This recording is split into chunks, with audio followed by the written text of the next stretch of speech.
Good morning everyone, কেমন আছেন সবাই? গতকাল প্রচণ্ড কাজের চাপে আমি ভিডিও বানিয়ে উঠতে পারিনি। তো খাবারটা আমি অবশ্যই পাঠিয়েছিলাম, আজকেও খাবার পাঠাচ্ছি, সাদা ভাত আর চিকেন। আজকে একটু চিকেন খেতে চেয়েছে। আর যে দাদা আসবে এই হলো ভিজিটিং কার্ড, আর প্যাকেটের মধ্যে রয়েছে ওর গেঞ্জি প্যান্ট এসব রয়েছে। আজকে আমি দেখা করতে যাব, অবশ্যই আপনাদের সাথেও দেখা করিয়ে দেব। এখন খাবারটা পাঠাবার ব্যবস্থা করে দিই।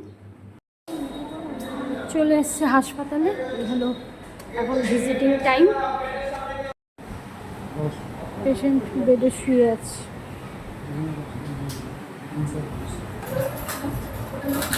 বাড়িতে অনেকক্ষণ আগেই চলে এসেছি, ঠাকুরকে ফুল পরিয়ে দিয়েছি, মালা আর সন্ধ্যাবাতি দিয়ে দিয়েছি। সন্ধ্যাবাতি দেওয়ার পরে এক কাপ চা নিয়েছি, মাথাটাও খুব যন্ত্রণা করছে। এরপরে বিশ্রাম নিয়ে ভাত খাবো, ভাত খেয়ে শুয়ে পড়বো। তো আজকের ভিডিওটা কেমন লাগলো অবশ্যই বলবেন। Good night.